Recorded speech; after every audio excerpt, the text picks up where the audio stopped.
Hi everyone, hope you're doing well. Seb here, and today we're going to be talking about the oldest documented vegan who openly opposed and talked about animal rights in its purest form.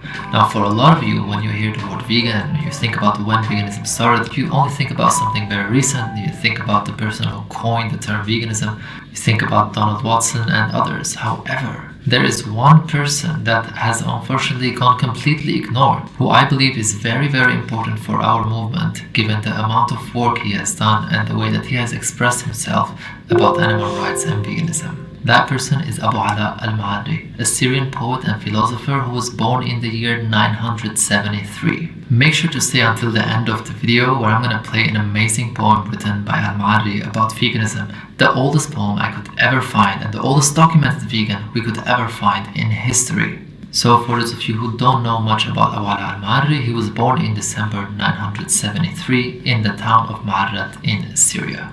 Despite holding a controversially irreligious worldview and all of his stances and all of his beliefs, he is regarded as one of the greatest classical Arabic poets. At the age of 4, he unfortunately lost sight and he became blind due to smallpox. He studied near the city of Aleppo, and around the age of 4, he lost his eyesight due to smallpox. After that, however, this disability made him concentrate on something else, which was his memory. He was completely able to study everything using only his memory, and that's why around the age of 11 he already became a poet. He was a very strict rationalist who valued reason over tradition or revelation, and he also very strongly believed that human beings should be guided by reason. Now, a few years after starting to write poems, he actually went to Baghdad. Now, at the time, Baghdad was not what it is today. It was actually a city filled with poets and philosophers and scientists from all around the world, from different backgrounds, different religions, who used to discuss things and share ideas and philosophies. However, he did refuse to sell his texts. He was not interested in the money, and for that reason, he also decided to go back home in the year 1010 after he heard that his mother was getting sick. Now, unfortunately, when he arrived home, he found out that his mother had already passed away, after which he decided to live a more secluded and ascetic life. However, he was already getting famous, so a lot of people would still come to him for lectures, and at one point it is said that he had almost 300 students who would come to him to learn more. At this time, he was already so skilled that he would compose all his poems in his head and would dictate to someone else to write it down. Al Maри believed in the sanctity of life, urging that no living creature should be harmed, and for that exact reason, at the age of 30, he became a vegan, opposing eating or exploiting animals or any type of violence towards other animals. He was against using any type of animal products, he was against wearing animal skin, and he himself wore wooden shoes as opposed to leather shoes at the time. He described what we call today as carnism, as in non-veganism, a disease of mind and faith. More than 1,000 years ago, Al Mari was also an anti-natalist, suggesting that children should not be born to spare them the pain and suffering of life, and for that reason, when they buried him, on his tombstone it said, "This crime was by my father done to me, but never by me to one." Now, in the year 2013, when Islamist groups who were fighting in the civil war in Syria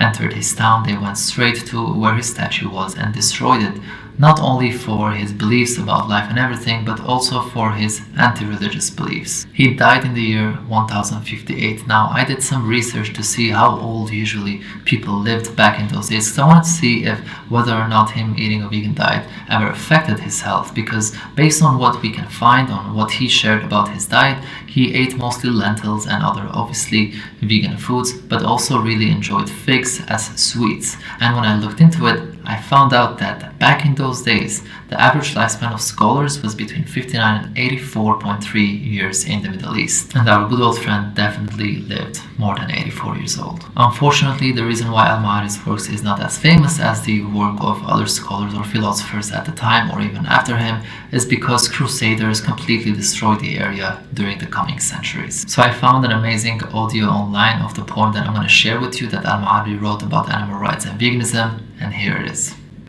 Do not unjustly eat fish the water has given up, and do not desire as food the flesh of slaughtered animals, or the white milk of mothers who intended its pure draught for their young, not noble ladies. And do not grieve the unsuspecting birds by taking eggs, for injustice is the worst of crimes. And spare the honey which the bees get industriously from the flower of fragrant plants. For they did not store it that it might belong to others, nor did they gather it for bounty and gifts, I wash my hands of all this and wish that I perceived my way before my hair went grey.